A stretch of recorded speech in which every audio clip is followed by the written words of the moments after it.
Om Namo Bhagavate Śrī Aruṇācala Ramanaya Namaskaram. Today I'm going to be talking about verse 8 of Arunachala Padigam. The verse is Vaitane Vala Vayahatuyum Variari Matiarettingan Vaitidillakum Imbele Tumbe Vavidil Savade Mambam Paitium Patri Payanuru Menakun Padumurum Arumarun Darobai Paitia Marunda Paroli Aruna Parupada Uru Peru Paranay. Here Bhagavan talks about two types of madness: the madness for the world and madness of love for Arunachala. He twice uses the word paitiam, which means madness. He doesn't specify what the madness is, but the first time he's referring to the madness that has possessed him for Arunachala, and he refers to Arunachala as the medicine for madness. That is the madness of madness for this world, madness of desire for the world. He starts off in the first sentence by saying, Vaitane Vala. That means you kept us worthless, implying you kept me as worthless, you made me worthless. Vayahatuviyum variari mati aritu, destroying in me the inclination, well, in me is not there. He simply says, destroying the inclination to know the way by which to live in this world. So the whole sentence means destroying the inclination to know the way by which to live in this world, you kept us worthless.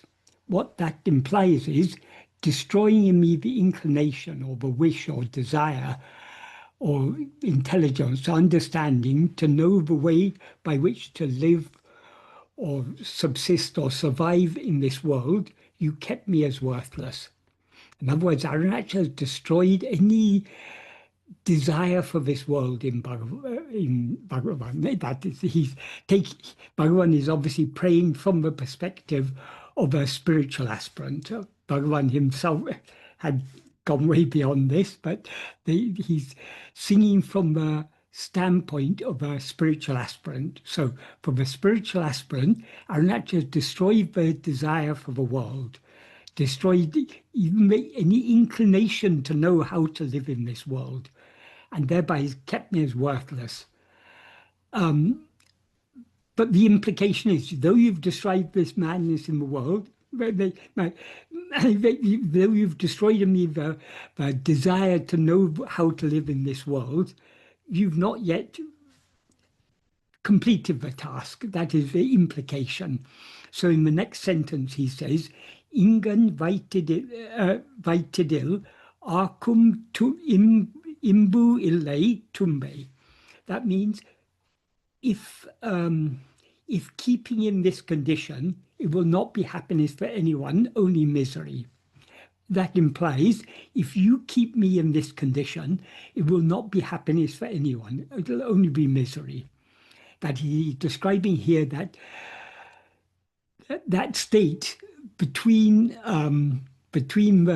where we give up the desire for the world, but we haven't yet surrendered ourselves completely. We haven't yet merged in Arunachala. And then in the next sentence, he continues the same idea. Vavidil sarve mam bu'am. Vavidil means than this life. Sarvade mambam, dying indeed is better. So it's better to die than to live in this way. That is, I don't have desire for the world, but I've not yet attained you. It's the implication. He hasn't yet stated that clearly, but he states it he implies it in the next sentence. The next sentence is Paitiam patri payanuru menakun padum urum arumarundu arulvai. What that means is, to me, who, madness possessing and bereft of fruit, graciously give rare medicine by which to reach your feet. What that implies is, to me who, despite being possessed by madness, the madness he's referring to here is the madness of love for Arunachala. So I'm possessed by that madness, but I haven't yet attained the fruit of that madness. That is, I've given up madness for the world. I've had madness for you, but I haven't yet attained the fruit. The fruit implies the fruit of such madness. The fruit of the madness of love for Arunachala is dissolving forever in him. Arunachala, the infinite space of pure awareness. So dissolving in the infinite space of pure awareness. That is the fruit of madness for Arunachala. That's what is implied. But all he says is, to me who, madness possessing and bereft of fruit. So we have to infer what is implied here. What is implied here is, to me who, despite being possessed by madness of love for you and bereft of the fruit of such madness. Then the prayer is in the next part. Un padam orum arumarundu aruvai. Graciously give the rare or preeminent medicine by which to reach your feet. The medicine by which to reach his feet implies jnana. Only when we know ourselves as we actually are, and thereby know Arunachala as he actually is, do we truly reach his feet. So that jnana is the rare medicine that he's referring to here. But this is the first half of the sentence. The second half of the sentence, the last line of the verse, is addressing Arunachala. He addresses Arunachala as Paitya Marunda Paroli Aruna Parupada Uru Peru Parane. That means supreme, or O Supreme, who have taken the form of Aruna Hill, which shines on earth as the medicine for madness. Again, here the madness he refers to in this last line is the madness of desire for the world. So Arunachala has already removed that madness of desire for the world, given him the madness of love for him. So the prayer is, give me now that rare medicine, the medicine of jnana, which alone can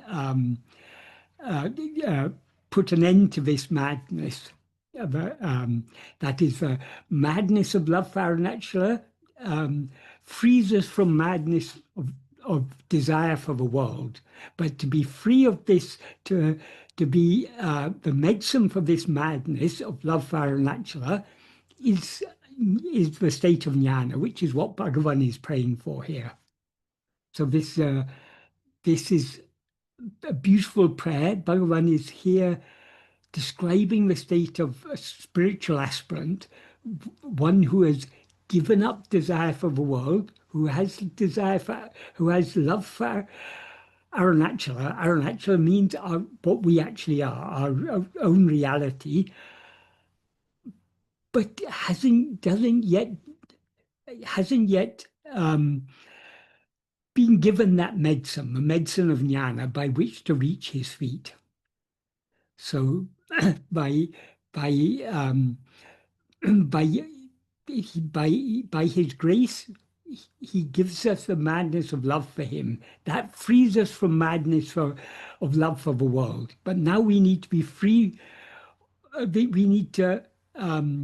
We need the fruit of this madness of love for him. The fruit of this madness is jnana, which is that is the medicine that he's praying for here.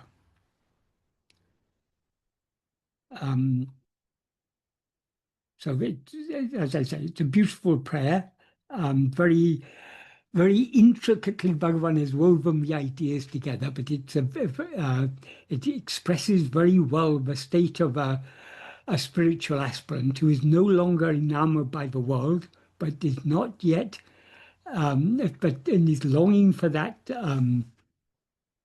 for the ultimate reality, the supreme, which is Arunachala, which has appeared in the form of Aruna Hill, appeared outwardly in the form of Aruna Hill, though inwardly it's ever shining as our own being. So the fruit, Bhagavan is praying here for the medicine that will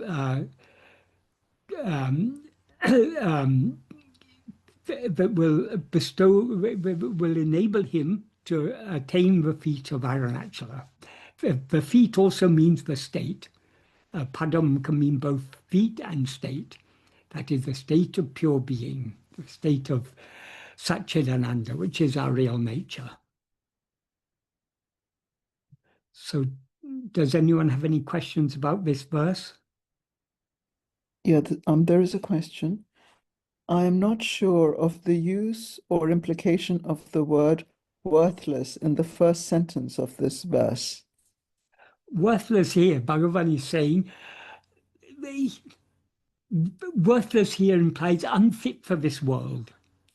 He's of no use to the world. That is, when we are drawn to this spiritual path, we are no longer of any use to the world, but we are, Bhagavan is describing this state where, in which we have this madness of love for Arunachala, but we haven't yet received the medicine to attain his feet.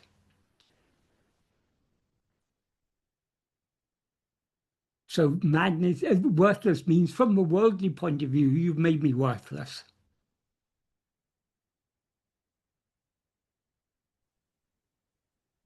Thanks, Michael. Thank you. There's a question from Rati. Did you want to ask? Rati? Yes, Michael, it doesn't he refer to the Malay Marundu, the hill medicine, even in Aksharamanamala? Yeah, But it yes. appears that in this poem, though, in this verse, it really refers the fact that we haven't actually given up our madness for the world, which is why we are in this dilemma or this particular misery. Because had we really given up completely our madness for the world, Yes. then we would have been so absorbed in our madness for love of Arunachalam, and that itself would have given us the fruit of that, right? Yes, it's the transition state where we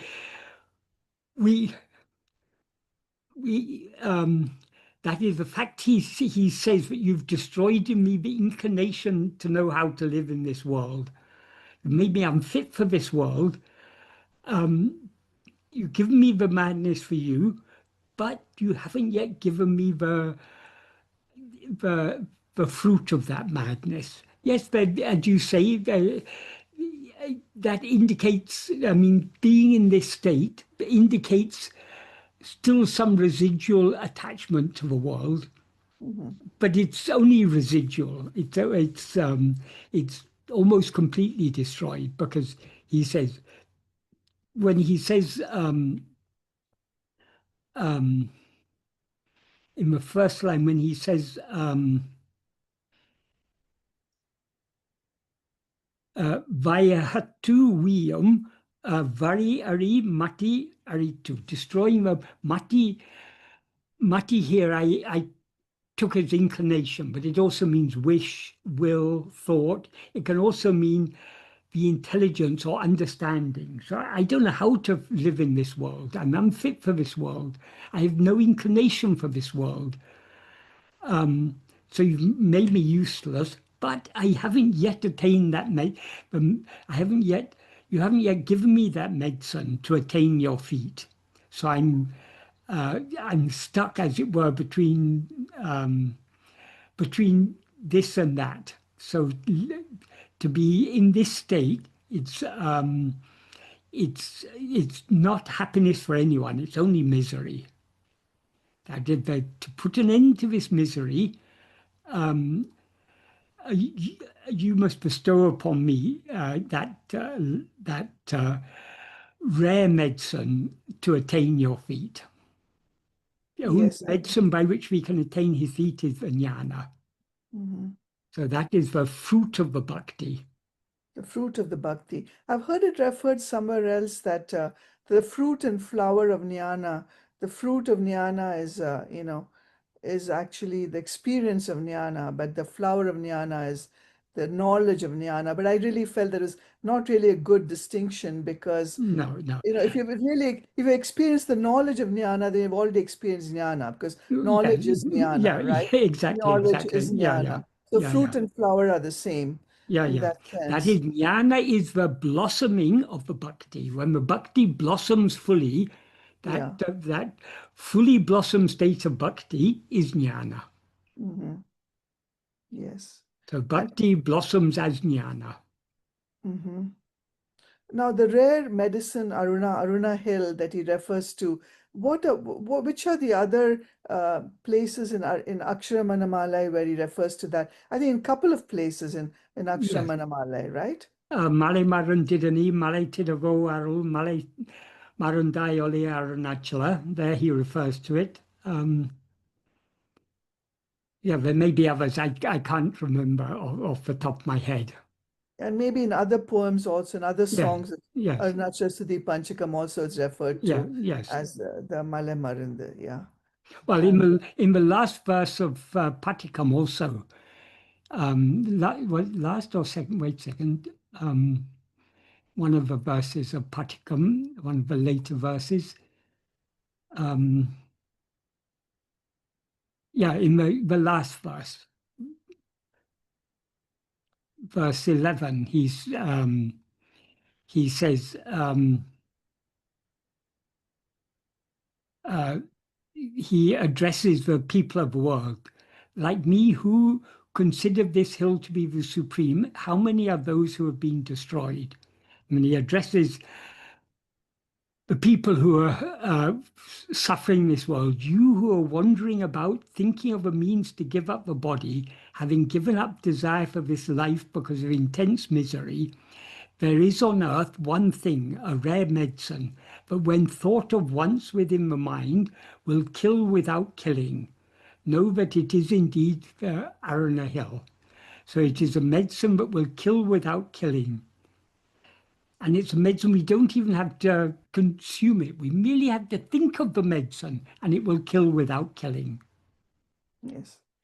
In fact, he says in this, I think in this Padikam, he says, if you even dwell on the image or dwell on thee in the heart, dwell on thee being Arunachala Hill in the heart. Yes. Well, then you've already been consumed by by the medicine. In the previous verse, he ended the previous verse, Otumin Wekal, O souls be saved. Ulamadil Lodiriv, Wekoli Arunamagiriye. Be saved by thinking of this great Aruna Hill who shines in the heart as the killer of the soul. Yeah. And the use of the word mati in this verse probably refers to the egoic will or the egoic inclination to keep desiring the world. Is that what it means, right? In this context, that is, mati is a word that has slightly, it can be used in a variety of different ways. One sense, often it's used in the sense of intellect, but here he's using it in the sense of will.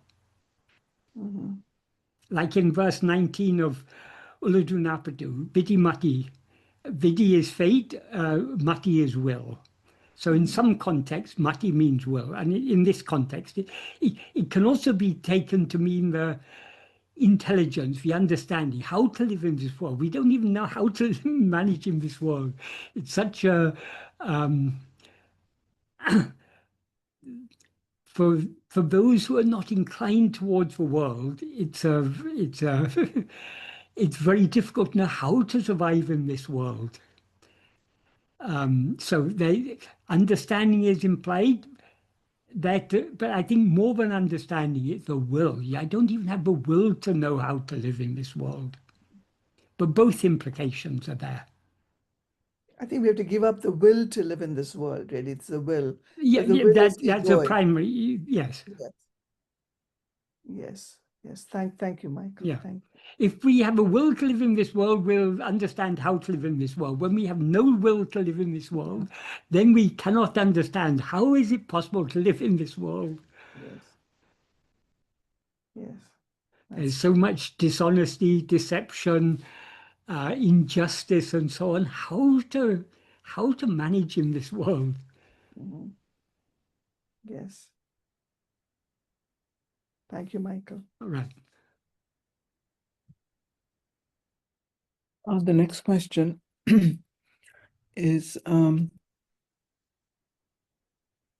the analogy of the rope and the snake, what is actually investigated, the snake or the rope?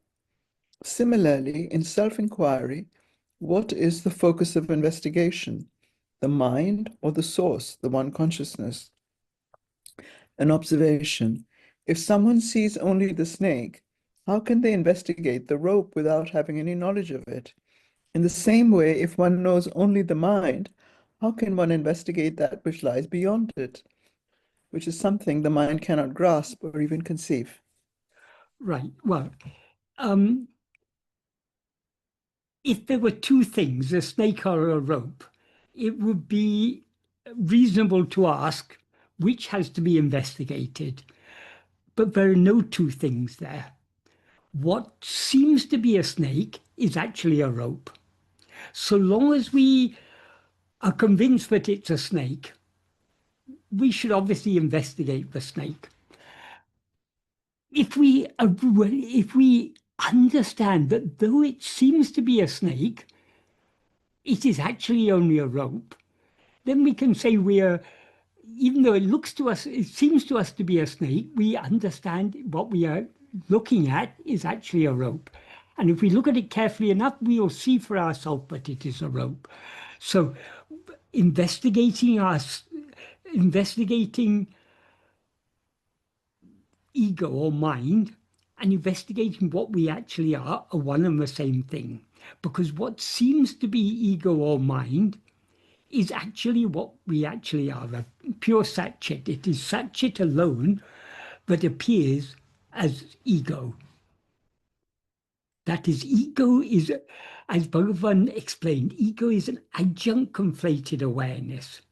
That is when the pure awareness I am, the pure being awareness I am, is seemingly mixed and conflated with adjuncts, as I am this body, that resulting conflation is what is called ego. So ego is neither the body, nor is it Satchit. It is some spurious thing that rises between the two of them, as Bhagavan puts it metaphorically in verse 24 of Ulurunapadu. So the reality of ego is Satchit.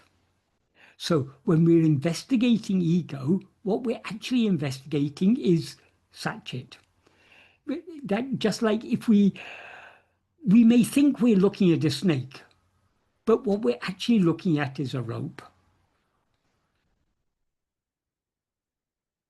So if having an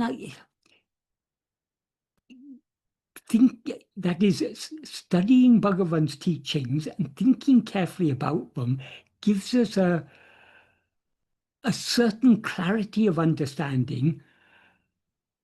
If we have that clarity of understanding, it is much easier to follow this path. If we are convinced that the rope is a snake, we'll be too afraid even to look at it carefully. But if we trust in Bhagavan, who tells no, though it seems to be a snake, it is actually a rope. If we trust in his words, then we have the courage to look at it carefully. Likewise, if we have a clear understanding, but though we now seem to be this adjunct conflated awareness called ego, what we actually are is only the pure awareness that underlies this adjunct conflated awareness.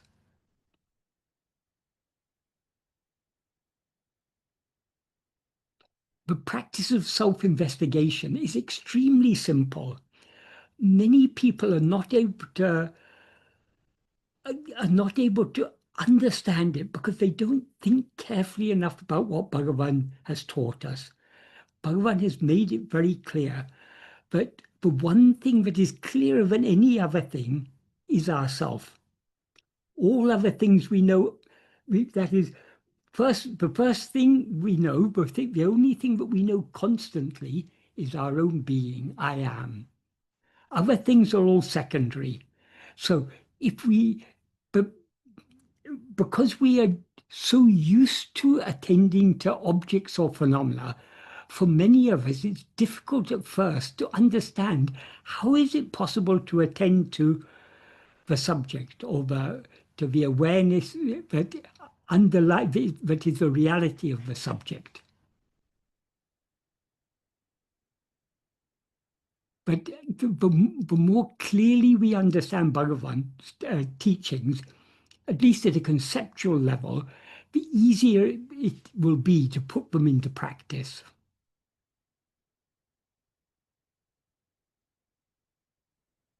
That is, conceptual understanding is not our goal, but it's a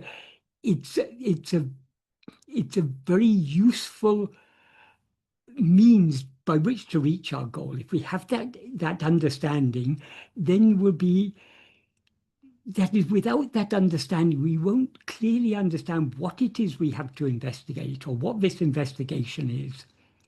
So attending that is clearly understanding that though we now seem to be a person, what we actually are is only this fundamental awareness I am.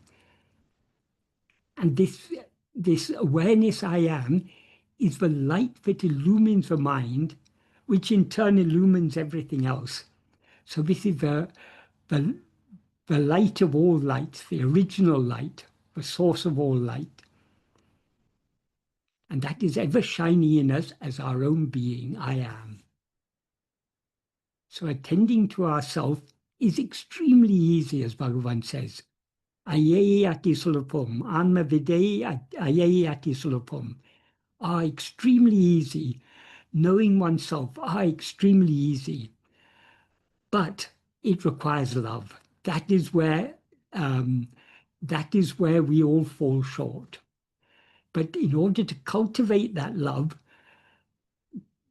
the only way to cultivate that love is patient and persistent practice of self-attentiveness, trying to be self-attentive as much as possible.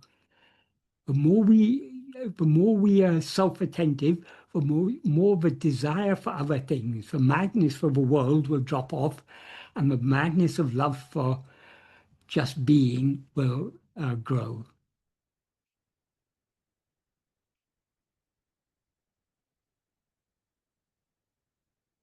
I hope that's a clear answer to that question. The next question, Michael. Is the state in between possibly the cure and the state of union? The state in between is when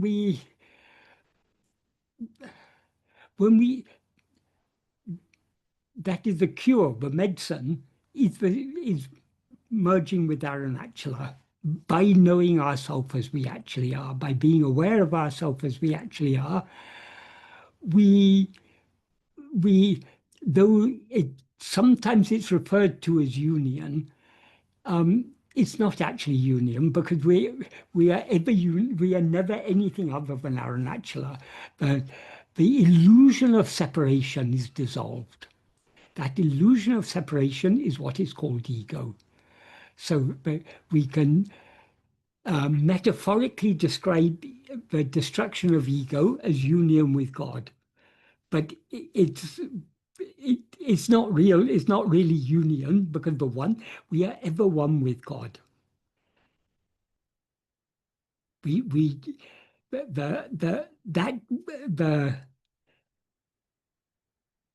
That is even to say we're ignorant. What is ignorant is only ego. So when ego is destroyed, then the ignorance is destroyed, and what is ever shining alone remains as it is.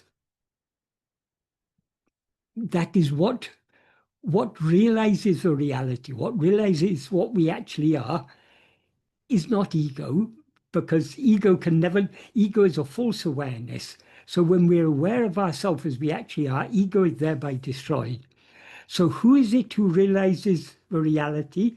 Only the reality realizes the reality, but the reality has ever realized the reality. So it is, as Bhagavan said, jnana is not a new knowledge to be attained. All that is required is removal of the ajnana, and the ajnana is nothing but ego. So if we give up this false awareness, I am this body, what remains is the real awareness, I am. But in order to give up this false awareness, we must be aware of ourselves as we actually are. So which comes first, the jnana or the destruction of ego? We can't say, because they're one and the same thing. Tony, did you want to ask a question? Yes, thanks, Shalini. Hi, Michael. Hi. In the past, over the years, most of my questions have prompted you to say about looking in the right direction. One thing that I tend to focus a lot of the time on is Neti Neti, which you've spoken about many times over the years. It always reminds me of that Sherlock Holmes quote, which is when you eliminate the impossible, whatever remains must be the truth, which is me paraphrasing. It does help me to think of not this, not that. Is that a negative approach? It is, but that is Neti Neti is not the practice of Atma-vichara, but it is a necessary prerequisite. That is, what is called Neti Neti is just the analysis by which we understand that we are not this body or mind or any phenomenon of any kind whatsoever. As you say, when everything else is eliminated, what remains, that has to be what we actually are. But by Neti Neti, by simply analyzing, we cannot free ourselves from all these things, because who is doing the analysis? It's ego. So there's no it's in order to practice self-investigation, we need to understand, but we are not anything that we now seem to be. We're not this body, we're not this mind, we're not the will, we're not anything. We are just pure being awareness. So we need to understand that, but that understanding is useful only to the extent to which we actually put it into practice by attending to ourselves. So it is not a it's not yeah that Neti Neti is obviously a negative approach, but it's a negative approach in order to help us to understand that what we are is not any phenomenon. We are the awareness in which all phenomena appear and disappear. Having understood that, we then need to attend to ourselves. So not a logical exercise where you list everything you're not, because when you've done that, you really haven't achieved anything. Yeah. Well, we maybe achieved a certain conceptual understanding. Yeah. But we have to make use of that conceptual understanding by investigating what remains, which is the mere awareness I am. Brilliant. Thank you so much. Thank you. And Bhagavan obviously did. He may not just express this in quite these terms. Bhagavan did often explain why we are not the body or the mind or anything. But as Sadhu Om used to say, Bhagavan's approach was, rather than neti, Bhagavan took the approach of iti. In other words, he took the positive approach, what we actually are. That's why from the start even if you say self-investigation, the word self is a word that can It can refer to myself, yourself, himself, herself. There's a certain ambiguity about the word self. Yeah. But for one thing that we all know very clearly, we all know I. So to avoid any type of ambiguity, Bhagavan referred to this investigation as the investigation, who am I? Yeah. Yeah. But all we have to investigate is I. Mm. Mm. So it's almost like saying, look, I'm not the snake, but then you've got to find out, well, what am I? Yeah, exactly, exactly. Brilliant. Thanks, Michael. Thank you so Right, much. right. Kiran, would you like to ask a question? Yeah, sure. Hi, Michael. Hi. Yeah. Yeah. So my question is in the book Who Am I? Especially the question 11.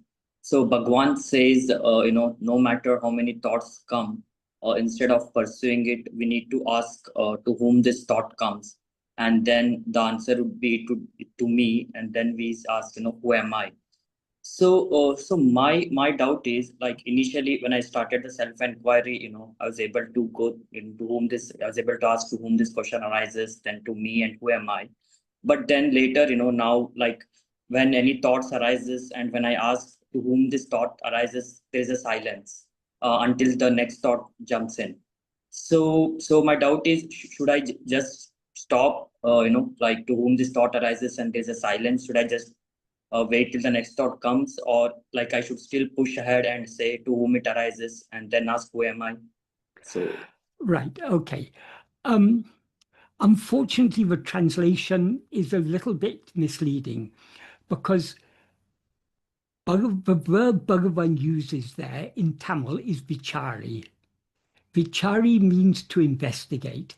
It can also mean to inquire, but he's using it in the sense of investigate rather than in the sense of asking a question. But it's because it's usually translated as investigate, and it's usually translated as inquire. And when it is translated as inquire who am I, people take that to mean ask who am I. But Bhagavan never asked us to ask who am I or ask to whom. He said investigate to whom, investigate who am I. There's a big difference. If you, that is asking it's a mental activity, asking a question. No mental activity is going to get you to a goal. What we need, investigating who am I, means turning our attention back towards I to see what we actually are. I can't remember what the question and answer version is not the most reliable version. Bhagavan himself rewrote Nana in the form of an essay. That essay is the principal version.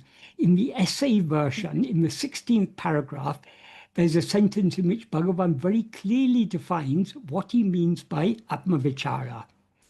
He says, Sadakalamum manate Atmavil Vaitirvitkutan Atma-vichara.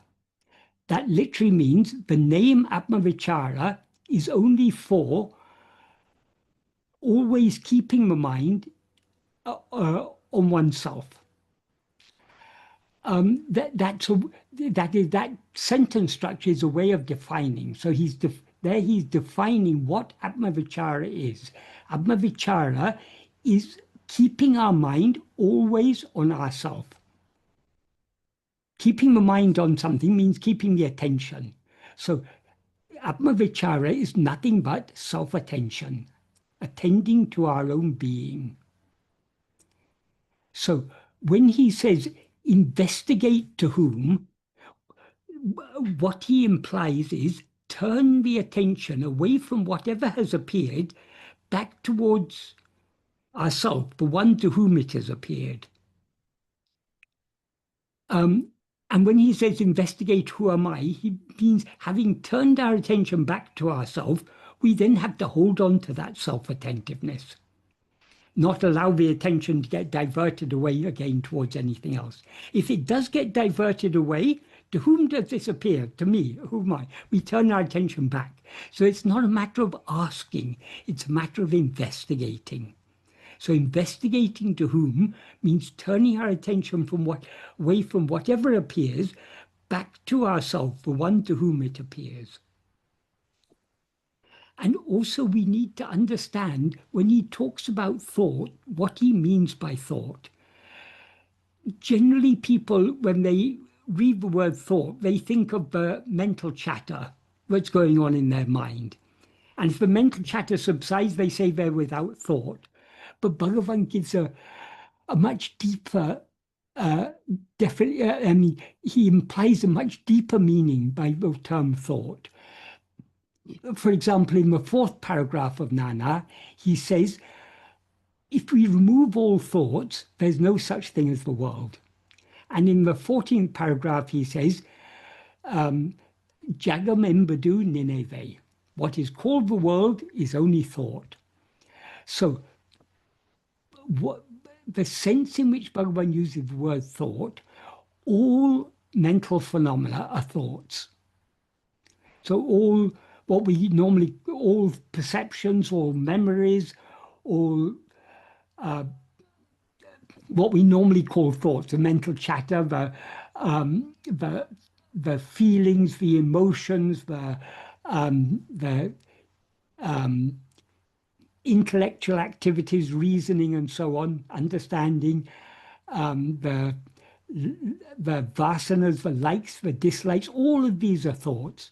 Not only are all of these thoughts, Bhagavan said even ego, that which knows all these thoughts, is itself a thought.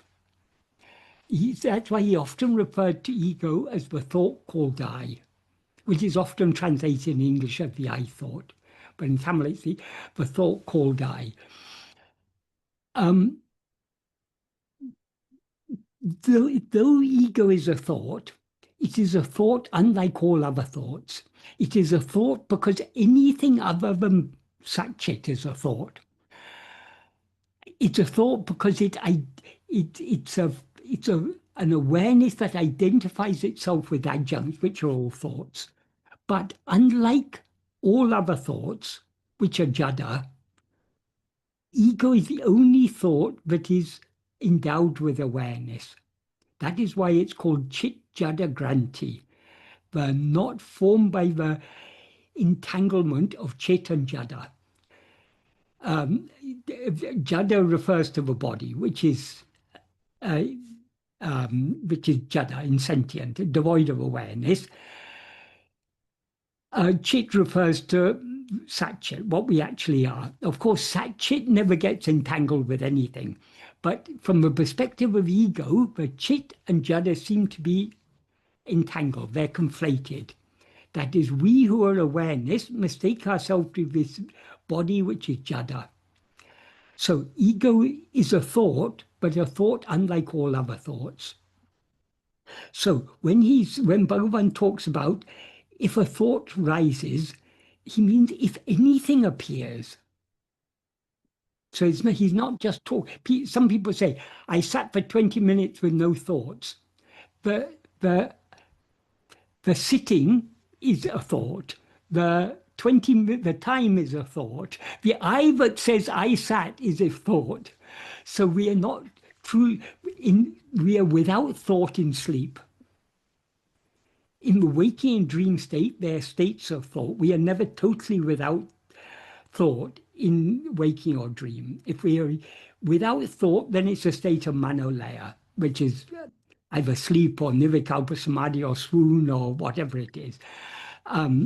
It's a temporary dissolution of the mind. So whatever you may be aware of, who is aware of it?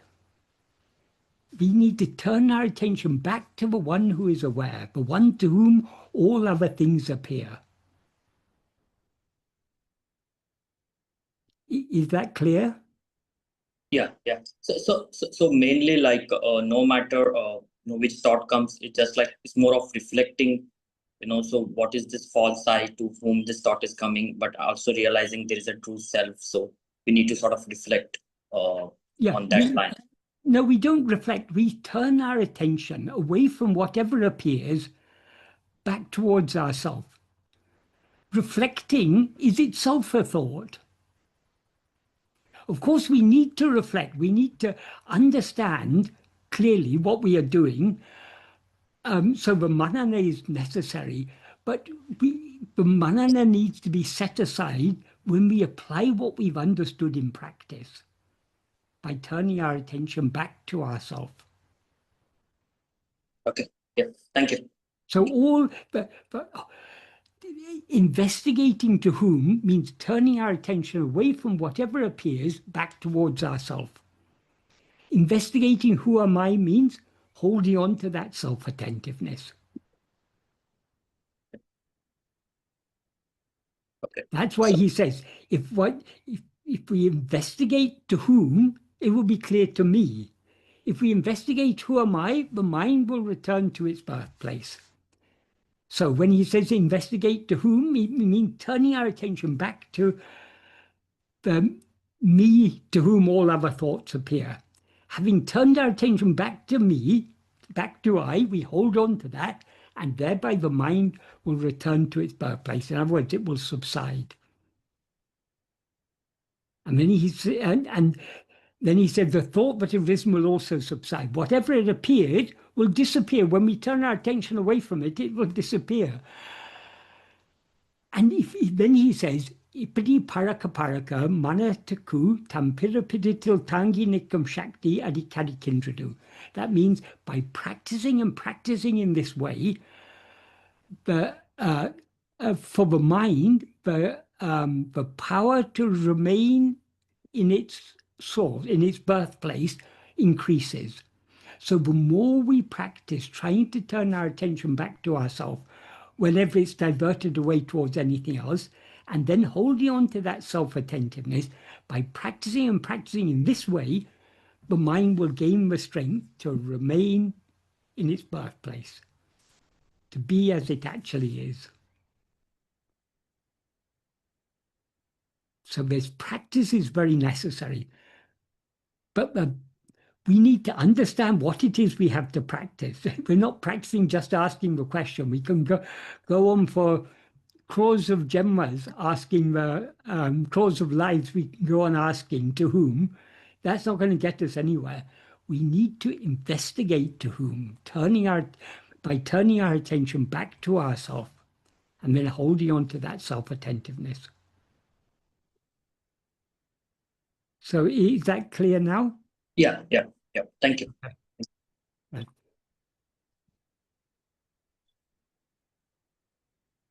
Well, the next question is Neti Neti an acceptable methodology to remind the mind of self while engaged in mundane perception, in mundane perceptual experience?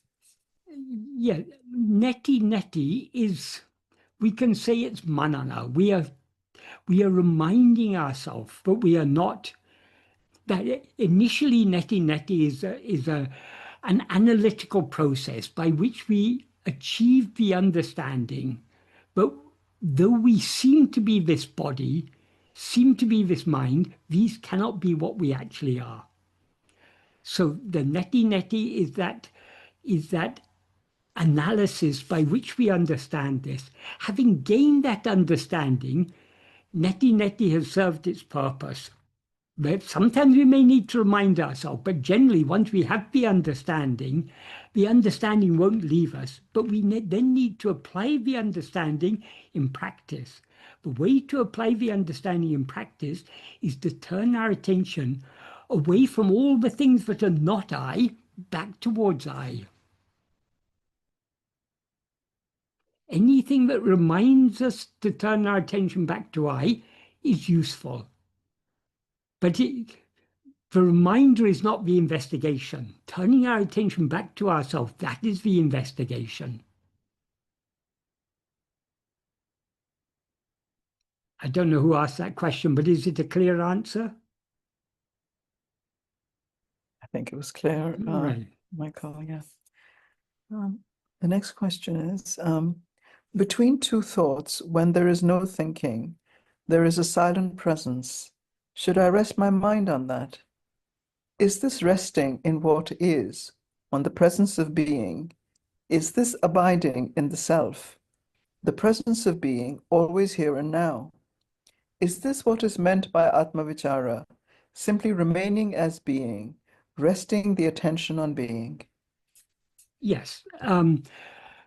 To the extent to which we attend to our being, we thereby subside and merge into our being. So we investigate our being by being as we are. And the way to be as we are is by turning our attention towards ourselves, because as Bhagavan has made clear, the nature of ego is such that it rises, stands, and flourishes by turning its attention towards other things. If it turns its attention away from other things back towards itself, it will thereby subside. So the key to self-abidance is self-attentiveness. To the extent to which we attend to ourselves, we thereby subside and abide as we actually are, remain as we actually are. Though it's sometimes said abiding in the self, it's not one thing abiding in another thing. It's we being as we actually are. That is what we need to abide in, is what we actually are. So abiding in our being is abiding as our being. And we cannot abide as our being except by attending to our being. So whether we call it self-investigation or self-abidance, it's one and the same thing. The key is attending to ourselves, keeping the mind fixed on ourselves always. That's what how Bhagavan defines Atma-vichara. And how he defines Atma-vichara is how he would also define Atmanishta, because Atmanishta is being as we are, and we can be as we are only by attending to ourselves. It's the same thing, just different terms, different ways of describing the same thing.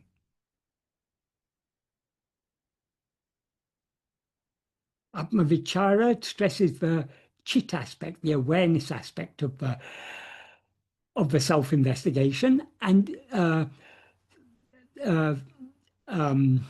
Atmanishta, or self-abidance, emphasizes the being aspect. But being and awareness are one and the same when it comes to awareness of ourself. By fixing our attention on our own being, we thereby remain as our being.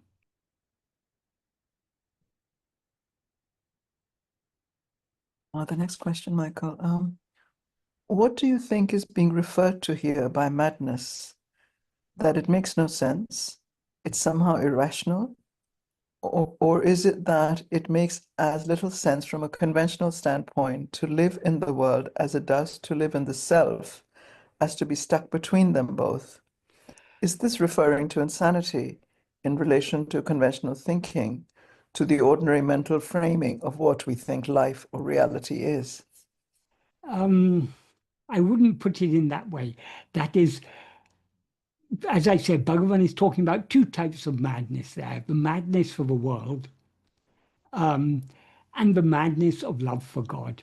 The madness of love for God, it is not, it is the greatest sanity. That is, it is, though it is metaphorically described as madness, because for someone who is mad with love for God, nothing else matters. So from a worldly perspective, they seem to be mad. Like Ramakrishna Paramhamsa, many people thought he was mad, but his madness was a divine madness. There was a saint called,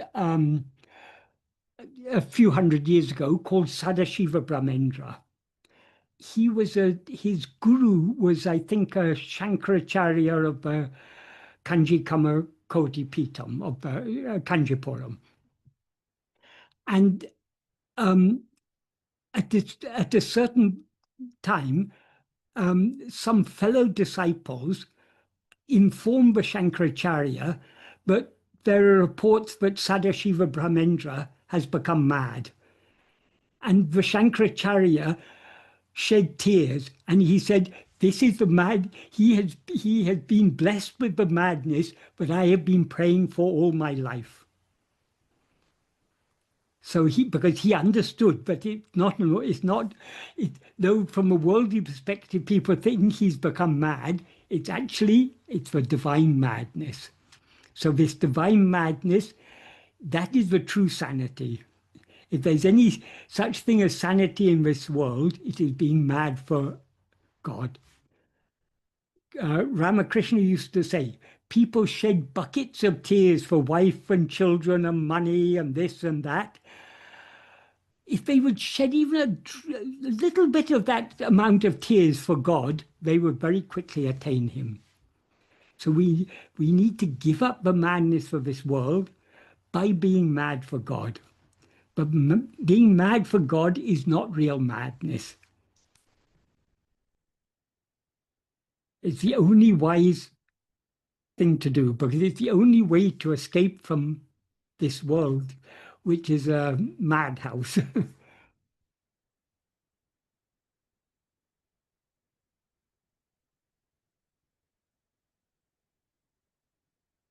So when Bhagavan says, how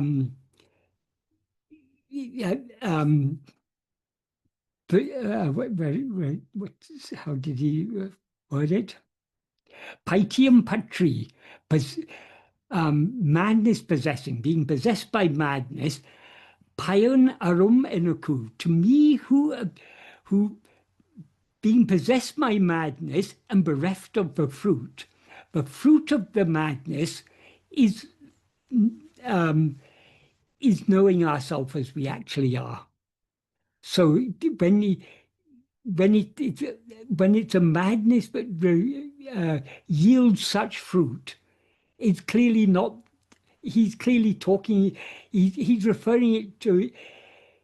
It is madness only relative to the world. From the perspective of the world, it's mad to be crazy about God. But it is the madness that will give us the supreme bliss. So it's not madness at all.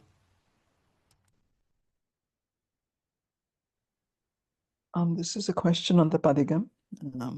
And it is, I feel a deep personal resonance with the Padigam verse where Bhagavan describes being made worthless and having the inclination to know how to live in this world destroyed.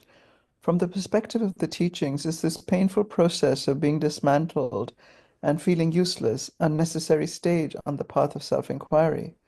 How does one endure this in-between state, where the old ego-based life is impossible, but the final dissolution has not yet occurred, without falling into despair? Thank you for your clarifications. There's no room for despair. The very fact that we have this, that we have even the slightest interest in this, in following Bhagavan's path, it itself is a great blessing. So, as Bhagavan says in the 12th paragraph of Nana, God and Guru are in truth not different. Just like what has been caught in the jaws of a tiger can never escape, so those who have been caught in the glance of Guru's grace will certainly be saved and will never be forsaken. So he gives us a great assurance. So the fact that we're in this state where we are no longer, at least our madness for the world is at least to some extent reduced. We no longer are enamored by the world as we used to be, and we are yearning for something more real. This itself is a sign that we have been caught in the glance of Guru's grace. So Bhagavan has assured us we will certainly be saved and never forsaken. But he adds an important proviso there. Eninum Guru Kartya Varipadi Tavaradu Nadikavendam. Nevertheless, it is necessary to follow without fail in accordance with the path shown by Guru. So he gives us the assurance that we'll certainly be saved, but he reminds us that we have to do our little bit. We have to try our best to follow the path he has shown us. Because if we're not following this path, if we're not trying to investigate ourselves and thereby surrender ourselves, our mind will be running outwards. And when our mind is running outwards, we are resisting the inward pull of his grace. So we have to cease resisting by holding on to self-attentiveness. Because if we don't hold on to self-attentiveness, we'll be holding on to other things. And holding on to other things is what prevents us dissolving back in the source. So there's no room for despair. If we understand Bhagavan's teachings correctly, there's no room at all for despair. But we have to, there's every reason for hope, but we have to do our bit by trying our best to follow the path he has shown us. Is that a clear answer to that question? Yes, Michael, it's clear. But sometimes it's difficult because there's a war going on. Bhagavan recognizes the difficulty. He says, it is, if you keep me like this, it is not happiness for anyone, it is misery. To die is better than to live in this manner. So Bhagavan fully recognizes the difficulty. But we have to go through this in order to break the final fetters of our attachment to this world. We haven't yet completely given up our attachment. We're still attached, because our attachment to a world is based on a deeper attachment, which is the attachment to the body as I. That's called what is called dehabhimana. That being attached to and identifying the body as I, that is the root attachment. And we haven't yet given up that attachment. So long as we have that attachment, we still have some residual attachment to the world. Because this body is part of the world. We can't be attached to the body without thereby being attached to the world, at least to some extent. So we have to try our best to follow the path that Bhagavan has shown us. And if we feel we're not able to follow the path, we have to pray as Bhagavan has taught us to pray here. And prayer isn't just repeating the words. Prayer is the yearning in the heart. The words are just the expression of that yearning. Sorry, I don't know if I said that correctly. The words are just the expression of that yearning. The yearning is the prayer. And the answer. Yeah, the next question is, what do you mean by attending to ourself? Attention is usually towards an object. So does Bhagwan mean holding our attention on the I thought? I'm struggling to understand what attending inwards to ourself actually means in practice. What does it mean when you say attention to our own being? What is our being that can be paid attention to? Thank you. Okay, this is the $1 million question. This is the thing that we can understand this only by thinking carefully about it. Attention to the I thought. What do we mean by the I thought? The I thought is not an object. That is what Bhagavan referred to as the thought called I is ego, the subject. It's not an object. So we have to attend not to anything that appears, but the one to whom it appears. We need to attend to ourselves. We need to attend to, we're not objects or phenomena are things that appear and disappear in awareness. Since they appear and disappear in awareness, awareness is something distinct from them. They may not be distinct from awareness, but awareness is clearly distinct from them, because Awareness is that in which everything else appears and disappears. What we are is not anything that appears and disappears. We are the awareness in which it appears and disappears. So attending to this awareness, attending to our being. I mean, our being and this awareness are one and the same, because this awareness is what we actually are.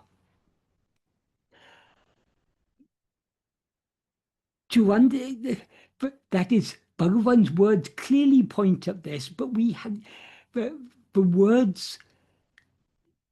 The words are clear, but we have to understand it clearly. We can understand it clearly only by thinking carefully about it. We're not attending to any object. We're attending to the subject. We're attending to the awareness in which all other things appear and disappear. Though we are not an object, the one thing we know clearly, more clearly than any other thing, is ourself. We are all aware I. Now I is mixed and conflated with adjuncts such as this body and mind and so on. But I is something distinct from all these things, because the body and mind are objects. They're things that appear in the view of I. So what is this I? Who am I? We need to have that intense curiosity to know what we are. But first we need to distinguish ourselves clearly from all other things. All other things are phenomena, things that appear and disappear in awareness.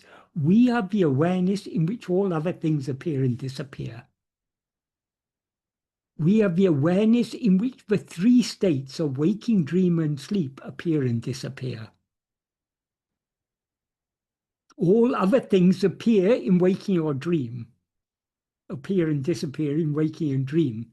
But the waking and dream themselves appear and disappear in awareness. So we have a ground, the substratum, the space in which all these things appear and disappear.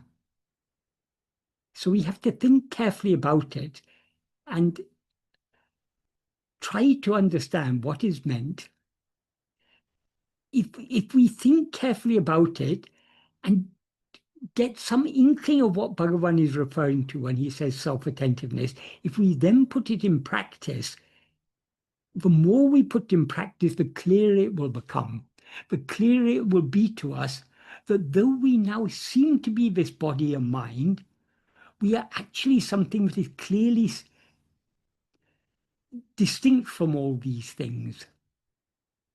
Because body and mind are things that appear and disappear. We're aware of this body only in this waking state. We're aware of the mind only in waking and dream. In dream, we're aware of some other body, as if it were ourselves. But we continue to be aware in sleep in the absence of both body and mind. So what is this awareness in which all these three states appear and disappear?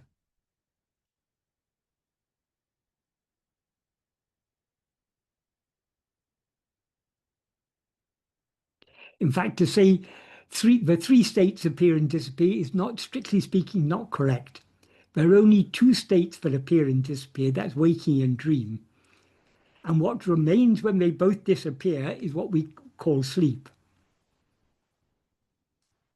which is nothing but ourself, our own being.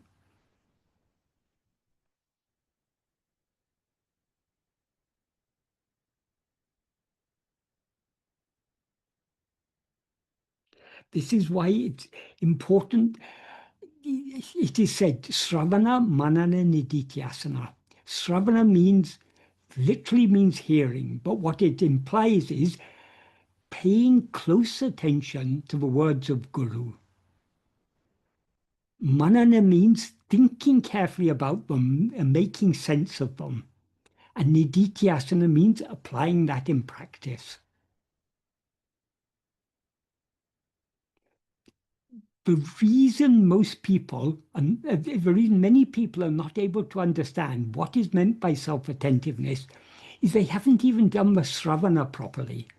They've superficially read what Bhagavan has said. They haven't paid close attention to his words.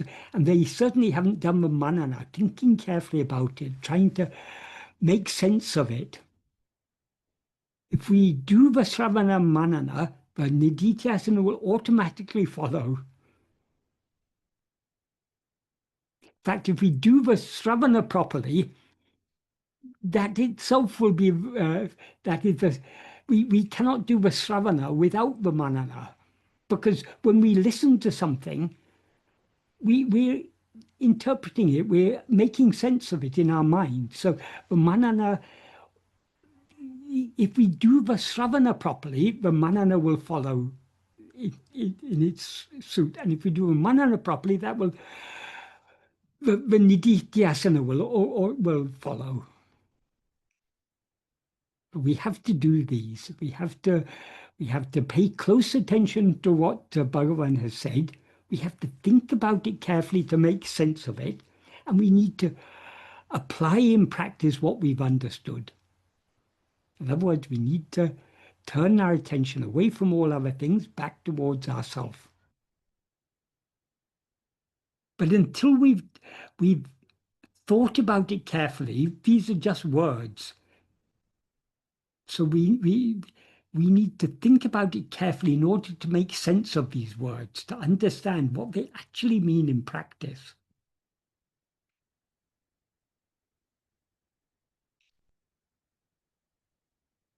This is something people ask Bhagavan this so many times. And sometimes he said, if the way were objective, it could be shown objectively, but this is not objective. Do you need to be shown the way inside your own home? In words, he's making it clear it's the responsibility of each one of us to understand what he is saying and to follow it. And in order to understand it, we need to think about it very carefully. What does it mean attending to my being? What does it mean attending to awareness? We have to think about it and understand for ourselves. No one else can understand for us. We have to understand for ourselves. Words are pointers. Bhagavan's words are very powerful pointers. But we have to see what they're pointing at. Michael, there's a comment on this that thank you very much. And he's done a lot of reading on Advaita Vedanta, but there was still some confusion and a lack of surety about where to direct attention. I just wanted to ask you one question in relation to this, in case it's helpful. Very often, I've heard teachers saying, and I've tried at various times to do this myself, Advaita teachers, but also other teachers, to simply be present, to be in that state of alert presence, here and now, rather than anything else. And would you say this is a helpful pointer to... It can be, yes, but it all depends on how people understand it. If we understand presence as something objective, then we're not understanding it correctly. Presence means what makes... We refer to this, to the present, to now, as the present moment in time. I'm sorry, Michael. I mean, it wasn't present, it's presence. So it's sort of but aware presence, being aware. But I'm coming to that. I'm coming to that. That is... And what do we mean by presence? That's what I'm trying to say. We feel that this moment in time is the present moment. It's the moment that is present. We feel that the place where we are is the present place. But what makes these present is the presence of ourself. Because I am now in this time seems to be the present time. Because I am now seem to be in this place is the present place. So the presence is the presence of ourself. what makes anything seem present is the presence of ourself. So if we understand this, but presence means our own presence, our own being. Otherwise, present is just some vague concept. And there's no perfect words to point out this. But Bhagavan often, as I was saying earlier, Bhagavan often use the word I. Who am I? Because I is the one thing that we all are aware I am. There's no one who is not aware I am. Though I've heard people saying, I don't know I am, because they're taking I am to be something. We all know I. We may not know what I is, but we know I. We know that I am. Nobody can doubt their own being, their own existence. Well, no one can reasonably doubt it because we have to exist in order to doubt anything. So our existence is the one thing that is certain. Our existence and our awareness, which are actually one and the same, that's the one thing that is certain. And it's our existence and awareness that makes the presence is the presence of our own being that makes anything appear to be present. So if we understand being present means being as we are, being in our being as our being. So these words are all useful pointers, but it's up to, however well it's expressed in words, it's up to the receiver to understand it correctly. If you've got a very clear radio signal, a very clear television signal,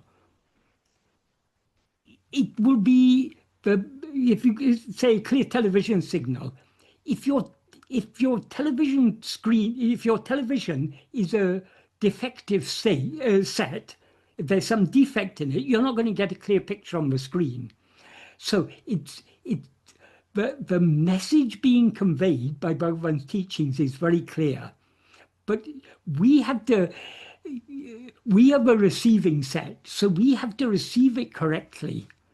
So if it's not clear to us, we have to think more carefully about it and try to understand it. So yes, presence, the word presence can be a good pointer if we understand that it's talking about the presence of ourself, our own being.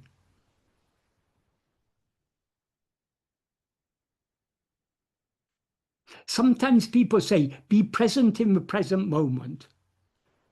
But then they're attending to all the things that are happening. That's missing the point, because what makes the present moment present is the presence of ourself.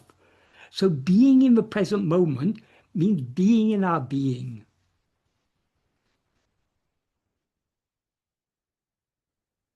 What I find is that, and I'm sure that everybody has this experience, of course, is that if there is a certain, and it takes a little bit of an effort in the sense that, one has to attend to it, that one is simply present or sort of in presence, sort of present awareness, if one likes. But if there is simply that self-presence, simply being present, that alert presence, then for however long one stays in that state, the mind is not, it's not going into thoughts.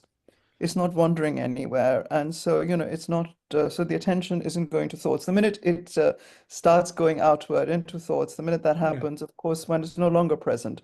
One is thinking about the past or the future or something or the other. So, yes, You said there, one is present. So that is what the point I was trying to make. It's the presence of ourself that we should be attending to, not the presence of anything else. They really cannot be the presence of anything else, because it's a state of If we an understand awareness only. Yeah, but it depends on how. That's the problem is the words. Words can be understood. The same words can be understood differently by different people. That's why Bhagavan always emphasized I, because I is the one word that we all use. We all constantly, and what does I essentially refer to? Superficially, it refers to the body and mind. I am sitting, I'm talking, I'm thinking. But we need to think more deeply about it. Does it I actually refer to these things? Because these things, I is the awareness in which all these things are appearing and disappearing. So it's I that is what we need to attend to. The presence we need to attend to is the presence of I. The being we need to attend to is the being of I. The awareness we need to attend to is the awareness I. I'm not saying any of these words are perfect, but we're trying, we need to think about the word Bhagavan has used, because he's pointing out something which is actually very, very obvious, but which we're constantly overlooking, which, as you say, is the presence of ourself.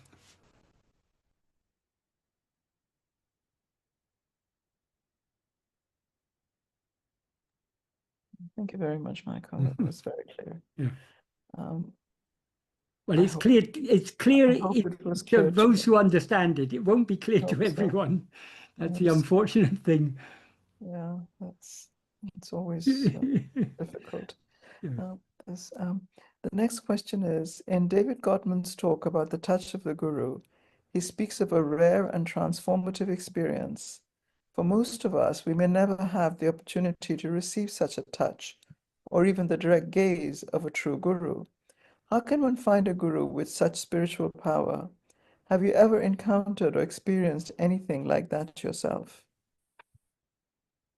The first thing we need to understand, what Bhagavan has taught us about Guru is something very deep and very subtle. For example, in the 12th paragraph of Nana, Bhagavan says, Kadavalum Guruvum Unmayal Verala. God and Guru are in truth not other. Just like God cannot be limited, Guru cannot be limited.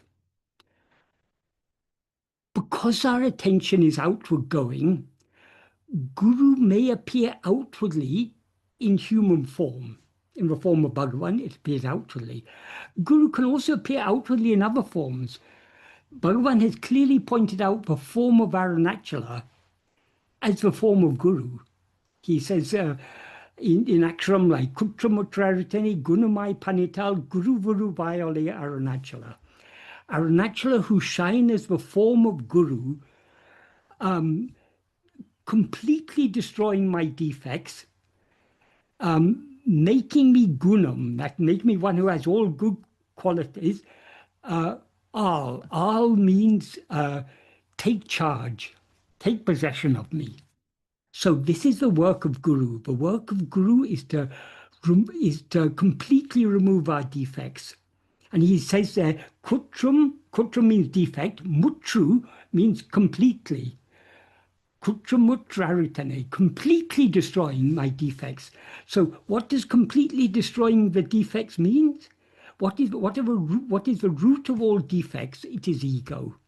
So Kutramutraritane implies completely destroying my ego, and thereby all other defects. The result of destroying ego is Satguna, the state of the supreme quality of just being as we actually are. And that is his taking charge of us. So that is the work of Guru. If we want Guru in a physical form, Arunachala is always there for us. So we don't have to think that we don't have access to the physical form of Guru. But Guru is far more than the physical form. I think Bhagavan said, God and Guru are in truth not different. Can we limit God in any way? Yes, we worship God in temples. We worship God in the form of Krishna or Rama or Shiva or Jesus or whatever. These are different forms. But God is not limited to any of these forms. Because our mind is limited, it is useful to have an external form as a focus for our devotion. But any true devotee understands that God is something far greater than anything our mind can possibly conceive. And the same applies to Guru. Bhagavan also often said, as I say, in Nana, he says God and Guru are in truth not different. He also often said God, Guru, and Atma are one and the same. Atma means, in this context, means Atma Swarupa, what we actually are. So Guru is nothing other than ourself as we actually are. What we actually are is Guru. So Bhagavan is what is shining in our heart as I am. So the true form of Guru is I am. So is there ever any moment when we are not touched by Guru? The touch of Guru is eternal, because Guru is our own being. We can never be separated from our being. So we're never separated from Guru. And what is the look of Guru? Guru is ever shining in our heart as the awareness I am. So that light shining in our heart, that is the look of Guru. That's what he says in another verse in Aksharamlai. This beautiful, one explains things, expresses things so beautifully. Kannaku kannai kanindri kanunai kanu vadevapa Arunachala. Kannaku kannai means being the eye to the eye. Kanindri kan, kanune, you who see with, you who, being the eye to the eye, sees without eyes. Kanu Vedeva, who can see you? Who can see you who, being the eye to the eye, sees without eyes? Pa, see. That is, we cannot see him, he needs to see our face. He sees us, that's our seeing him. It's a beautiful, beautiful expression. So he's ever shining, and kan, the word I, E-Y-E, is a word that Bhagavan often uses as a metaphor or a metonym for awareness. So when he says kannaku kannai, he's the awareness to be awareness. In other words, he's the awareness that illumines the mind, enabling the mind to be aware of all other things. And he sees without eyes, because he doesn't depend upon the physical eye or the mind eye. He's the original source of all awareness. So he doesn't rely on any instrument. He knows us as we actually are. We shouldn't limit Guru, taking Guru just to be a person. It's also very significant in most sampradayas, that means most religious traditions or most sects in Hinduism and in many other religions also. They have what they call a parampara. That's a lineage of gurus. You have the first guru like Adi Shankara. He has he wasn't first, he had a guru, and his guru was Govindapada, his guru's guru was Gaudapada. So he was himself part of a lineage, but he founded 4 mutts, and nowadays, according to the Kanji mutt, 5 mutts. And so each of these mutts has a Shankaracharya, and after one Shankaracharya passes away, there's another Shankaracharya. So it's a lineage. And like that, there's so many lineages in the different Vaishnava sects. They all have their own lineages. The idea of a lineage is once the guru passes away, he then has a successor. Why did Bhagavan not leave any lineage? Because what Bhagavan taught us about guru is something far, far deeper and subtler. According to Bhagavan, guru is not a person, an intermediary between us and God, which is how he's taken to be in many traditions. According to Bhagavan, Guru is none but God himself. no one other than God is fit to be Guru. So God and Guru are, as he said, Karuvam Guruvam Unmayo Verala. And both God and Guru are nothing other than our own self. What we actually are is what appears outwardly in the form of God and Guru. So the reason Bhagavan didn't leave a sampradaya is that, a parampara, a lineage of gurus, is it's not necessary. Bhagavan is the eternal Guru. Not just since the birth of his body in 1879, he is the Adi, he's Adi Guru Dakshinamurti, the original Guru, has appeared in human form as Bhagavan. So Bhagavan is eternal. He is omnipresent. There's no place where he is not. There's a verse in Ramana Sandhi Murai in which Murugan sings, the whole universe is Ramanashram.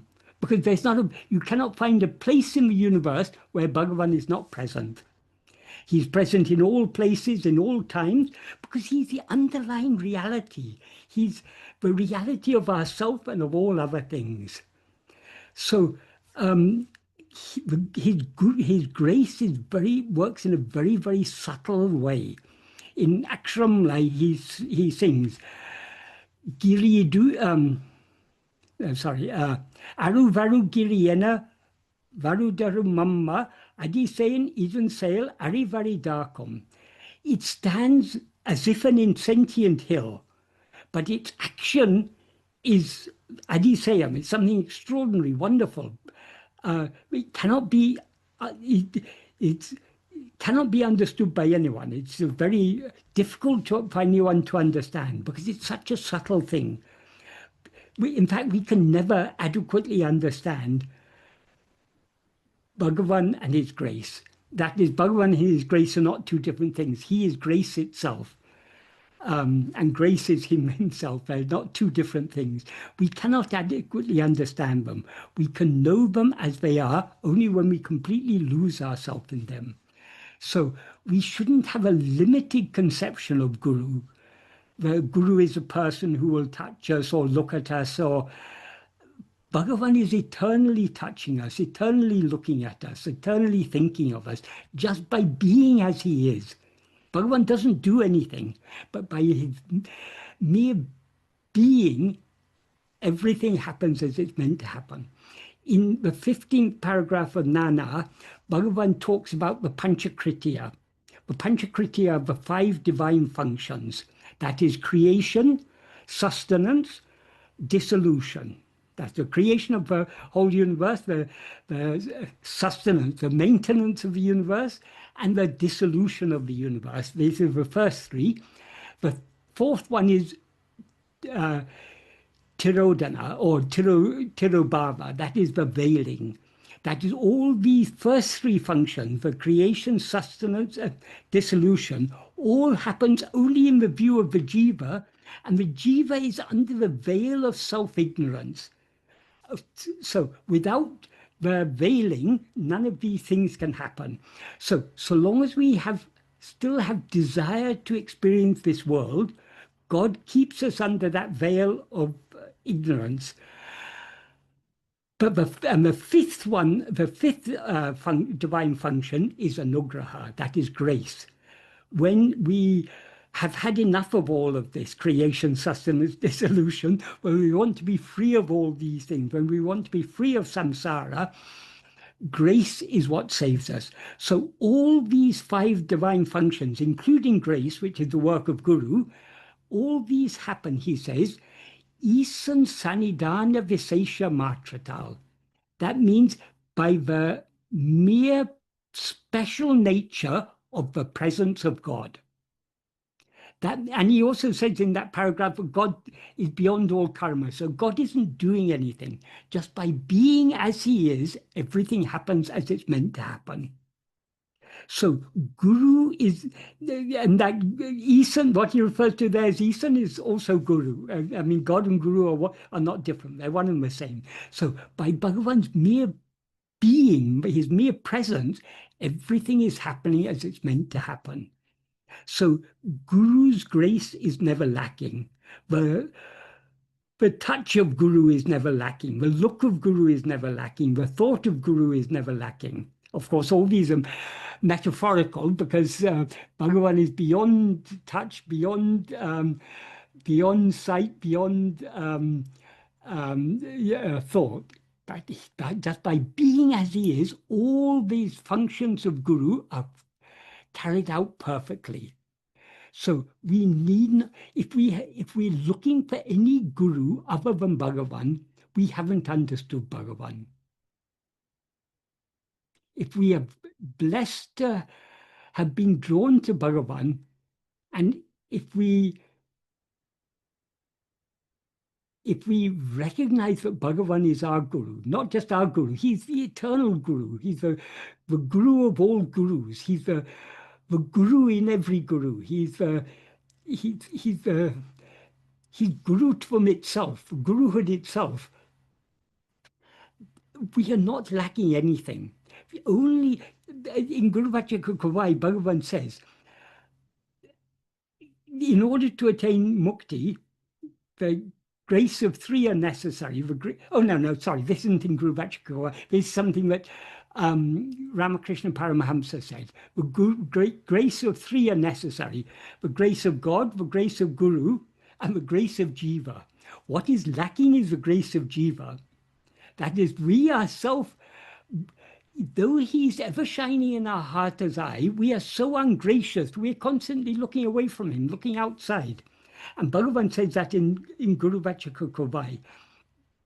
The blame that God or Guru is ungracious, that blame is never justifiably, it's never a justifiable blame. The only what is lacking is our grace. Well, I don't think he puts it quite that way. I can't remember exactly, but he says when he's ever shining in our heart as eye, when we fail to look within and lovingly attending to him in our heart, when we fail to do so, what is lacking is our grace, not his grace. So all we have to do is to follow the path that Bhagavan has shown us. As he says in the 12th paragraph, Bhagavan will do everything for us, but we have to cooperate by yielding ourselves to his grace. And we yield ourselves to his grace by trying our best to follow his path. So there's nothing any human guru can do for us that Bhagavan isn't doing for us, doing a millionfold more than, well, not even a million, infinitely more than that is being done by Bhagavan just by his being being as he is.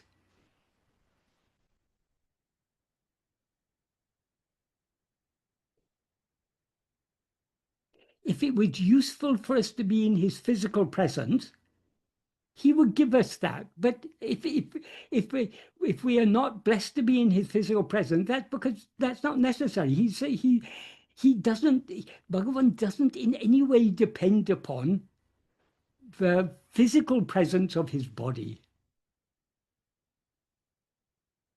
Many people, the way they talk, the way they think shows that they think Bhagavan is limited to the body and that he was present only for those 54 years in Tiruvannamalai, and now we who are born after him, we have missed out. And no, we haven't missed anything.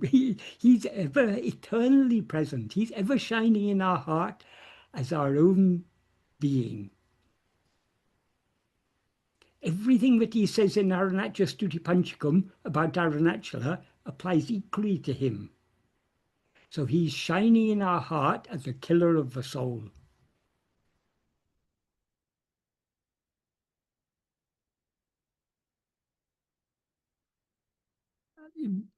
I hope that answer was sufficient for, was a satisfactory answer to the question that was asked. We are so blessed to have such a unique guru. But even to say unique, he is the guru of all. I mean, he is the guru. Guru is just like God is one, though he may appear in many forms. Guru is one, though he may appear in many forms.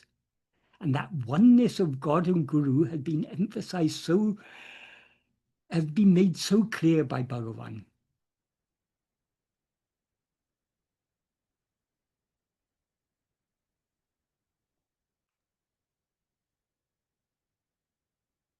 The next question, Michael.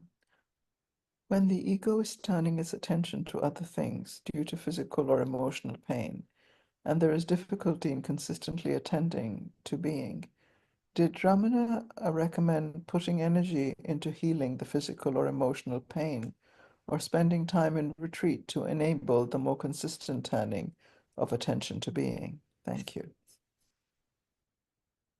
Bhagavan didn't of his own accord recommend anything. When people asked him questions, he gave answers that were suitable to the individual. But what he made clear, what is suitable for everyone, is this path of self-investigation and self-surrender.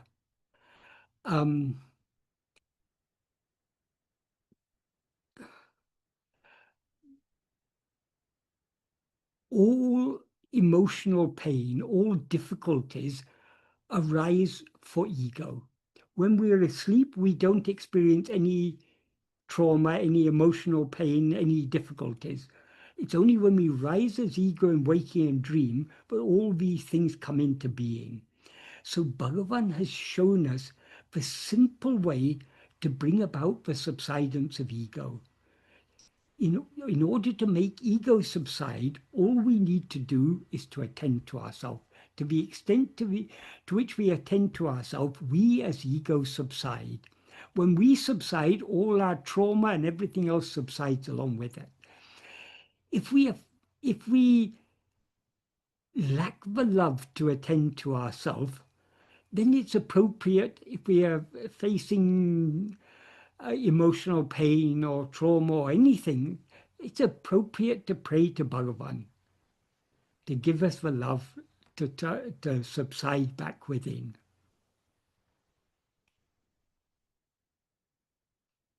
There may be so many ways of treating emotional pain or this or that, but these are all palliatives. In order to cure a disease effectively, you need to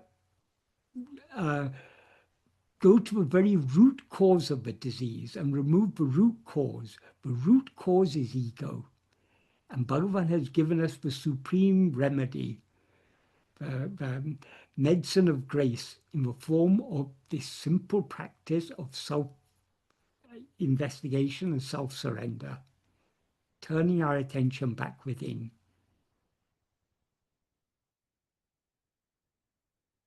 If people come to Bhagavan and say, Bhagavan, I'm doing this japa, or I'm doing this puja, or this or that, is it good? Bhagavan say, yes, it's good. Because Bhagavan isn't going to discourage anyone who is following anything. But if someone comes to Bhagavan and say, Bhagavan, I don't know what to do, please tell me, he says, who is the I who wants to do anything? He turns our attention back to ourselves, because this ultimately is the only remedy.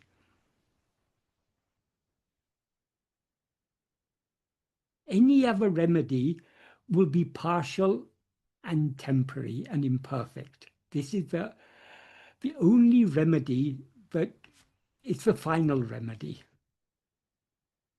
Because it's a remedy that will get rid of the root cause of all problems, which is our rising as ego.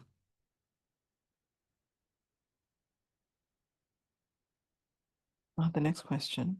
If there can be said to be a purpose in human birth, would it be something akin to seeing through the vasanas as mere tendencies, which seem to determine or direct us to the objects of craving for existence, keeping us in the round of birth and death, the remedy being self-abiding? Yes. Yeah, self-abiding or self-knowing, which are one and the same thing. Knowing ourself is a remedy for everything. That is, all problems are caused by our rising as ego. We rise as ego by identifying ourselves with something other than what we actually are, namely this body. So the only way to annihilate ego is to be aware of ourselves as we actually are. So knowing ourselves is the remedy. So it's not so much a matter of seeing through the vasanas. It's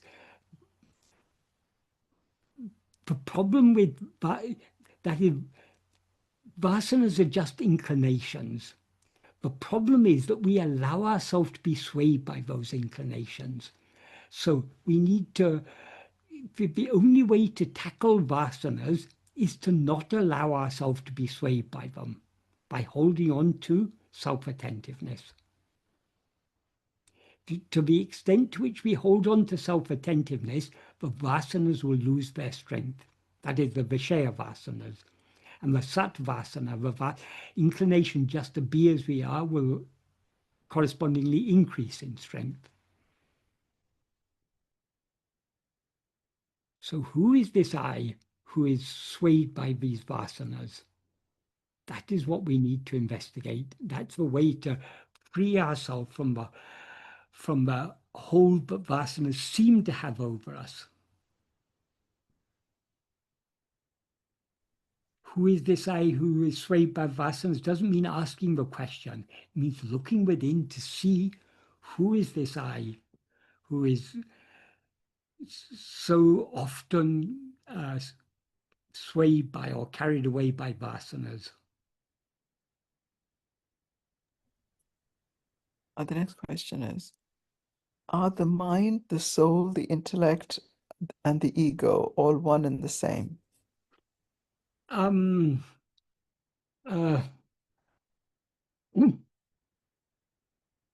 word mind is used in many different senses.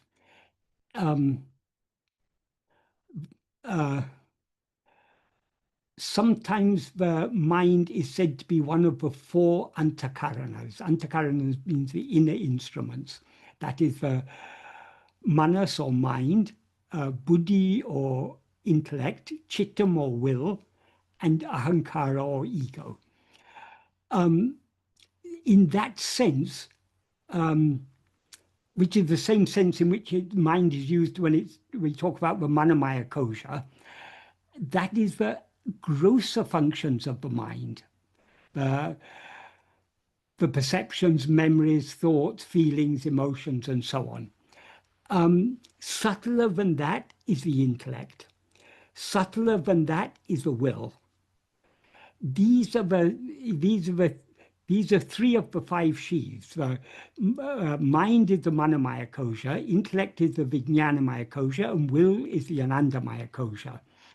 Ego is not any of these koshas. Ego is that which identifies all the five koshas, all the five sheaths as I. Sometimes the word mind is used, well, in its broadest sense, the term mind is used as the totality of all thoughts. So in verse 18 of Upadesha Undiyar, for example, Bhagavan begins by saying, Enangle manam, thoughts alone are the mind. But then in the next sentence, he says, Yavinam, of all, meaning of all thoughts, the root is the thought called I is the root. The thought called I means ego. Therefore, the mind is I, meaning a mind is ego. So what we have to understand from this is, mind, in its broadest sense, the term mind refers to the totality of all thoughts. But we can analyze all the constituents of the mind into two groups. One group is ego, the thought called I, which is the subject. All other thoughts are objects. All other thoughts are devoid of awareness. They're all jada. Whereas ego is the only thought that is endowed with awareness. So all other thoughts exist only in the view of ego. That's why he says what mind essentially is only ego. So often Bhagavan uses the term mind as a synonym for ego. And we all do. We talk about the mind knowing the world, for example, or the mind knowing this, the mind knowing that. The knowing element of the mind is ego. So in that sense, ego and mind are synonymous. Intellect is a function of, it's one of the, it's we can say it's a function of mind, but it's distinct. It's something that the intellect is one of the sheaths, whereas ego is not any of the five sheaths. Ego is that which identifies all the five sheaths as I. So intellect, we can say, is an instrument of ego, but it is not ego. The soul, in the sense of jiva, is also a synonym for ego. Bhagavan makes this very clear in verse 24 of Uludunapadu, in which he says, Jada Udul Nanenadu, the insentient body does not say I. What he means by saying the body doesn't say I, the body is not aware of itself as I. And what he means there by body is all the five sheaths, because as he said in an earlier verse, Udul Panchakos Uru, the body is a form of five sheaths. So all these five sheaths are jada. They're not aware, and therefore they are not aware of themselves as I. So the insentient body does not say I. Satchit does not rise. Satchit udiyadu. Satchit does not rise. In between, one thing I rises as the extent of a body. Since it rises, it's not Satchit. Since it's aware of itself as I, it's not the body. So it's neither Satchit nor the body, but it takes on the properties of both. So he says it rises as the extent of a body. So ego derives its existence and its awareness from Satchit, but it limits itself as the extent of the body. And then he goes on to, so in other words, ego is Satchit is what is always shining as I am, our being, our awareness of our being. And so ego is the conflation, I am this body, the false awareness, I am this body. That's what is implied there. And then he goes on to say that this is Chit Jada Granti. Chit Jada Granti, Chit means awareness, Jada means what is not aware, and Granti means a knot. So it's the knot formed by the entanglement of awareness with what is not aware. In other words, the I am the body awareness is Chit Jada Granti. This is Chit Jada Granti, bandham, it's bondage. Because so long as we identify ourselves as a body, we are bound, we are limited, we're bound by limitations. Bandham. Jivan, the jiva means the soul, the separate being. So soul is an appropriate translation for jiva. Jivan, nupame, the subtle body. Here he's using the word subtle body in a different sense to the sense in which it's often used. Often the term subtle body is used to refer to the Manamaya Koja Vijnanamaya, Pranamaya Kojam, Manamaya Kojam, Vijnanamaya Koja. In other words, the middle three of the five sheaths are sometimes called the subtle body, but the term subtle body is also used in a different sense. For example, it is said when the gross body dies, what goes on to another life is the subtle body. Their subtle body is not referring to these three koshas, it's referring to ego. So nupame means subtle body. Nupame, ahande, ego. Ichsamsaram, this samsara. So samsara is nothing but ego, Bhagavan says there. And manam, mind. So these are all different names for this I that rises and limits itself as the extent of a body. In other words, ego. So these are different terms all referring to ego. And this ego is the first thought. It's the thought called I, because it's the thought in whose view all other thoughts appear.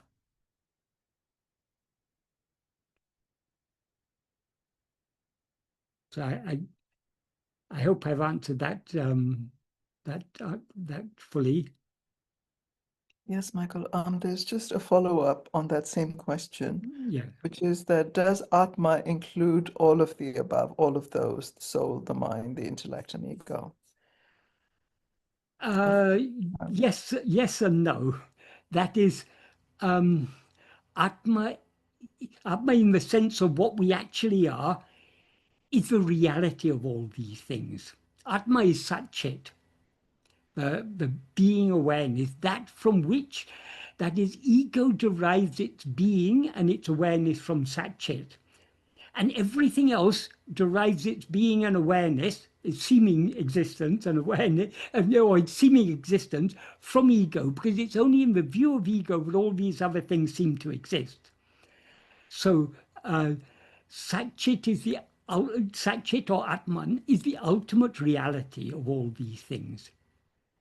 In the false awareness, I am this body, Atman is I am, and this body is a mere upadhi, it's an adjunct, it's something that Atman is mistaken to be, but is not what Atman actually is. So, does Atman include all these? Atman is actually devoid of all these. What we actually are is completely devoid of all these things, but none of these things have any existence apart from Atman. Because that is, it's like asking, is the rope included in the snake? Well, for the rope, there's no snake. It's only that is the rope is the underlying reality of the snake. So without the rope, there's no snake. But the snake, the rope exists independent of the appearance of the snake. So we can't really say in a sense, we can say the rope is included in the snake, but it's included in the sense that it's what the snake actually is. But the snake certainly isn't included in the rope, because the rope is always a rope, it's never a snake.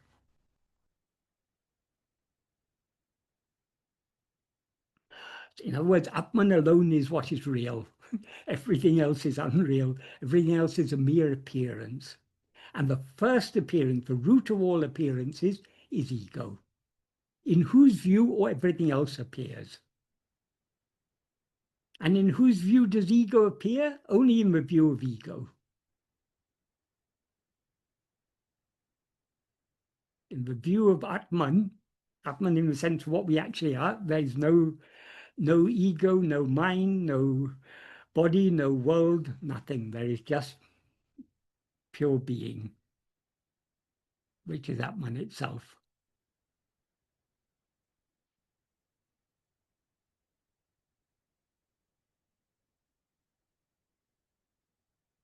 This is the last question, Michael, and it refers to a question which was asked much earlier, in which somebody asked about despair.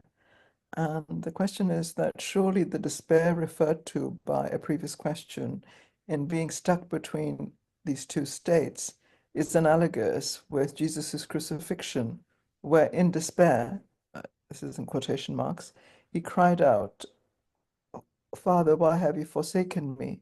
Despair is a natural feeling state of this process without necessarily identifying with it. The feelings are there.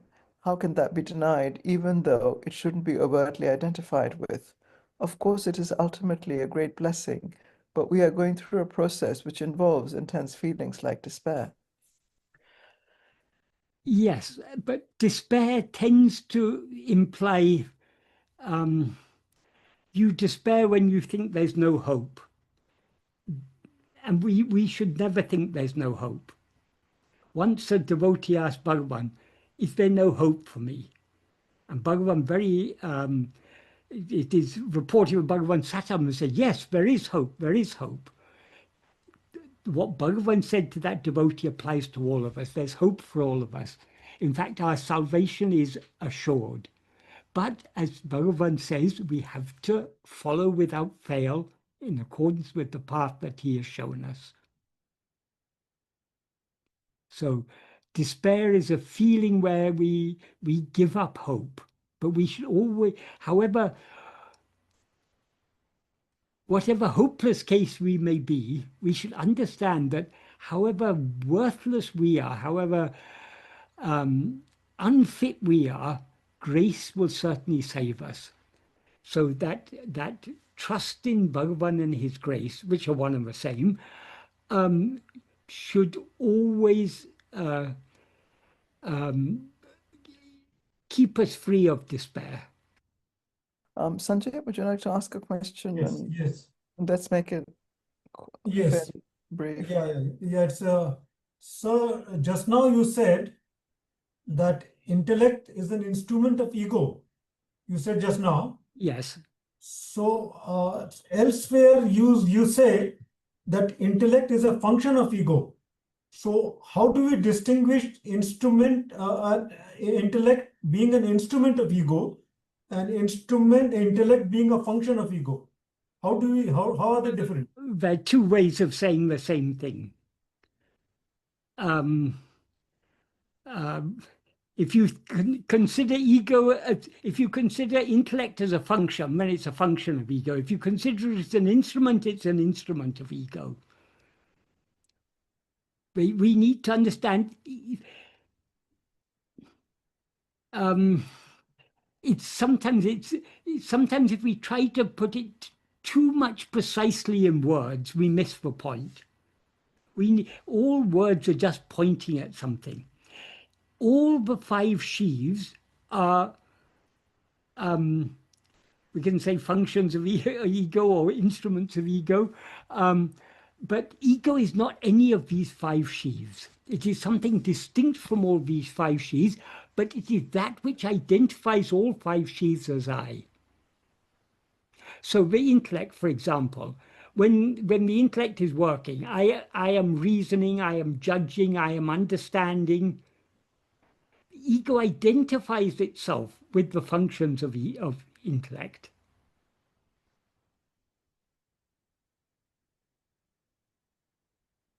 So there are just two ways of saying the same thing, I think. Yeah. Yes. Two slightly different ways of saying the same thing. Slightly different ways. Yeah. Thank you, sir. But we need to understand ego is distinct from though ego identifies itself as all five sheaves, it is distinct from all of them. But I think being an instrument is more closer to the idea, I think. It's an instrument. It depends on from which angle we're explaining it. Yeah.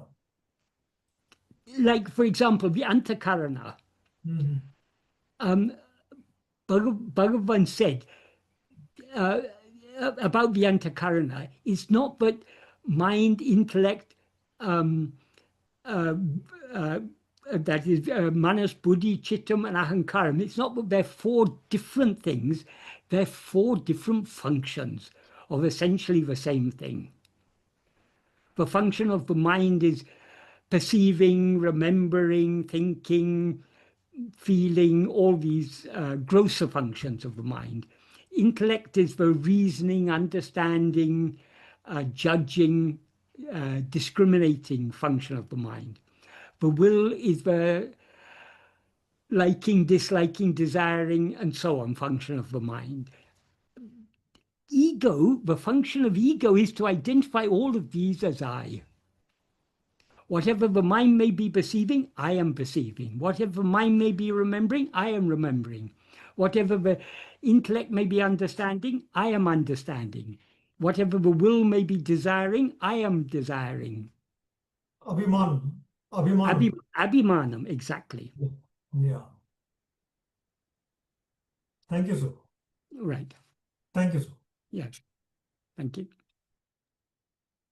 Just reminded me, so when we're talking about functions and so on, that in earliest Indian philosophy, if we look at sort of the Rig Veda and the early and the Vedas and the Brahmanas and all that, there are no things. There are only capacities, functions, powers, Yeah. activities. There's nothing else. Yeah. Yeah. It's a bit like in physics, I believe, whether things are particles or waves. Yes. They're just different ways of looking at the same thing. From certain perspective, they behave like particles. From certain perspective, they behave like waves. Yes, I think that's it's very apt, because later on, of course, there is this tendency to have substances, to have things in philosophy, and it's a different way. But the beautiful word for philosophy or the closest word for philosophy in Sanskrit is darshana, which is view.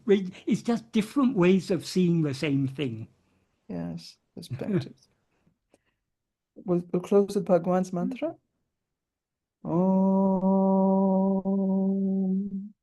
Namo Bhagavate Śrī Ramanaya.